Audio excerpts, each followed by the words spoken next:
Hello cuties, welcome to PW Telugu. This is Madhuri వెన్ను. ఈ రోజు అయితే లాస్ట్ 2 డేస్ మాత్రమే మిగిలిన్నాయి కదా ఇంగ్లీష్కి. ఈ మూమెంట్లో అసలు ఎలా రివిజన్ చేయాలి, మొత్తం చదివేస్తుంటే మరి ఇప్పుడు ఏమేమి చదవాలి అనేసి, లేదంటే అసలే చదవకపోతే అసలు ఎలా స్టార్ట్ చేయాలి అనేసి చాలా డౌట్స్ ఉండింటాయి కదా మీకు. అందుకనేసి ఒక చిన్న స్ట్రాటజీతో మీ ముందుకు వచ్చేసాను. 2 డేస్ మాత్రమే ఉంది. సో ఈ మూమెంట్, ఫైనల్ మూమెంట్లో మనకి చాలా ప్రెషియస్. ఈ 2 డేస్ కూడా ఇప్పటి వరకు చదివిందంతా ఒకెత్తు, బట్ ఇప్పుడు మీరు రివిజన్ చేసే దాన్ని బట్టే మీ ఎగ్జామ్ అన్నది డిసైడింగ్ ఫ్యాక్టర్. కాబట్టి ఈ 2 డేస్ అన్నది లైట్ తీసుకోకండి. ఫస్ట్ థింగ్ ఏంటి, పోయిన ఎగ్జామ్ గురించి ఆలోచించి అసలు ఇప్పుడు టైం వేస్ట్ చేసుకోకండి.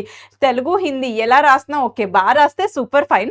బట్ ఒకవేళ అటు ఇటు కొంచెం కన్ఫ్యూజ్డ్ ఉన్నా కానీ అస్సలు పర్లేదు, ఇంగ్లీష్ నుంచి అయినా బాగా రాయండి, ఓకేనా. అండ్ నెక్స్ట్ ఎగ్జామ్స్ ఒకవేళ మ్యాథమెటిక్స్, ఫిజిక్స్ వీటి గురించి భయం వేస్తే అసలు భయపడకండి. ఫస్ట్ ఇంగ్లీష్ అయితే చదివిన తర్వాత ఏ ఎగ్జామ్కి ఆ ఎగ్జామ్కి గ్యాప్ ఉంది కదా, అప్పుడు చూసుకుందాం, ఓకేనా. మీకు ఇఫ్ పాసిబుల్ ఇంగ్లీష్ ఫాస్ట్గా మొత్తం సిలబస్ కంప్లీట్ చేసి 2 times 2 sets 3 sets రివిజన్ అయిపోతే అప్పుడు వేరే సబ్జెక్ట్కి వెళ్ళొచ్చు. కానీ ఫస్ట్ అయితే ఈ రివిజన్ అంతా చేసేయండి నాన్న. సో నేను ఫస్ట్ ఏం చెప్తున్నానంటే, ఏం చేస్తారు మీరు, మోడల్ పేపర్స్ ఏవైతే ఉన్నాయో అవిటిని కంప్లీట్ చేసేసుకోండి. మోడల్ పేపర్స్లో మోస్ట్లీ ఇంపార్టెంట్ క్వశ్చన్స్ మాత్రమే ఉంటాయి కాబట్టి మోడల్ పేపర్స్ ఒక 1.5 hour వరకు మోడల్ పేపర్స్ 1 hourలో ఫినిష్ చేసినా ఓకే, బట్ మోడల్ పేపర్స్ అన్ని ఫినిష్ చేయండి.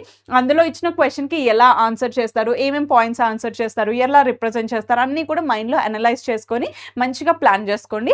అండ్ గ్రామర్ ఏదైతే ఉందో పక్కాగా ప్రాక్టీస్ చేయండి, ఓకేనా. సో దాని తర్వాత నాన్న కరెక్ట్ ఆన్సర్స్ కాదా అవునా అనేసి కూడా చెక్ చేసుకోండి, రీచెక్ చేసుకోండి. దాని తర్వాత గెస్ట్ పేపర్స్ ఏవైతే నేను ప్రొవైడ్ చేస్తున్నానో మోస్ట్ ఇంపార్టెంట్ నాన్న, అవి మంచిగా అనలైజ్ చేసి ప్రొవైడ్ చేస్తున్నాను మీకు. సో గెస్ట్ పేపర్స్ కూడా ఒకసారి మంచిగా కూర్చొని ఒకసారి ప్రాక్టీస్ చేసుకున్నట్లయితే ఇంపార్టెంట్ టాపిక్స్ అన్నీ కూడా కవర్ అయిపోతాయి, ఓకేనా. దాని తర్వాత ప్రీ ఫైనల్స్ పేపర్స్ ఏవైతే ఉన్నాయో, pre finals and grand test papers ఏవైతే ఉన్నాయో 30 minutes each, half an hour చదివేసేయండి.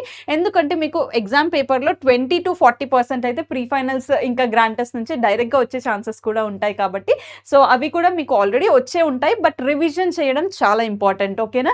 ఎక్కడైతే మీరు ప్రీ ఫైనల్స్లో మార్క్స్ కోల్పోయారు, ఎక్కడ తగ్గాయి, గ్రామర్లోనా ఎక్కడ తగ్గాయి అవి చూసుకొని అవి కూడా మొత్తం ప్రాక్టీస్ చేయండి. ఈ పేపర్స్ మొత్తం కూడా ప్రాక్టీస్ చేయండి.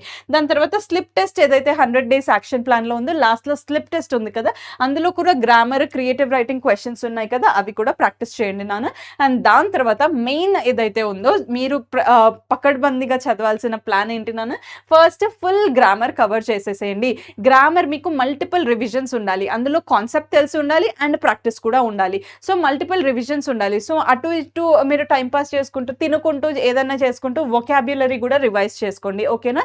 సో మీరు లైక్ ఫర్ ఎగ్జాంపుల్ రెడీ అవ్వుకుంటూ కానీ చిన్న బ్రేక్ తీసుకొని కానీ వొకాబ్యులరీ, సినానిమ్స్, యాంటోనిమ్స్, మీనింగ్స్ ఏవైతే ఉన్నాయో అవి ఒకసారి చదువుకోండి. అండ్ డిక్టేషన్ లాగా ఎవరికైనా చెప్పండి, అప్పచెప్పండి, వాళ్ళని అడగమని చెప్పండి, క్వశ్చన్స్ మీరు ఆన్సర్స్ చేయండి. అలా చేస్తే కూడా గుర్తుంటాయి అన్నమాట, ఓకేనా. అండ్ దాని తర్వాత నాన్న క్రియేటివ్ రైటింగ్ అయితే మీరు ఫార్మాట్స్ కంపల్సరీగా చూసుకోవాలి. మీకు ఏమైనా డౌట్ ఉంటే నేను ప్రతిదీ కూడా ఫార్మాట్స్ అన్నీ కూడా లైవ్లో డిస్కస్ చేస్తాను. అండ్ గెస్ట్ పేపర్ నేను రికార్డింగ్ చేశాను, కానీ గ్రామర్లో పార్ట్స్ ఏవైతే ఉన్నాయో లైక్ రిపోర్టెడ్ స్పీచ్ కానీ, transformation, combining sentences, editing passage and noun modifiers, ఇవన్నీ కూడా చిన్న చిన్న స్ట్రాటజీ వీడియోస్ చూసాను. సో అవన్నీ కూడా చూసేసుకోండి, మీకు కొన్ని ట్రిక్స్ అండ్ ఇవన్నీ కూడా తెలుస్తాయి, రూల్స్ ఈజీగా ఆన్సర్ చేయొచ్చు అన్నమాట. అండ్ దాని తర్వాత రీడింగ్ కాంప్రిహెన్షన్, ఇది ఈజీ అనేసి అనుకుంటారు, బట్ ఇక్కడ కూడా మార్క్స్ కోల్పోతున్నారు కాబట్టి అస్సలు ఛాన్సెస్ తీసుకోకండి. మనకు 100/100 కావాలి, 90+ కావాలి కాబట్టి ఇక్కడ కూడా మీరు 100%గా మంచిగా ఎఫర్ట్స్ పెట్టి ప్రాక్టీస్ చేయండి. సో ఫస్ట్ క్వశ్చన్స్ చదివి తర్వాత ఆన్సర్స్ ఎలా చేయాలో పారాగ్రాఫ్ కూడా అవి కూడా ప్రాక్టీస్ చేయండి.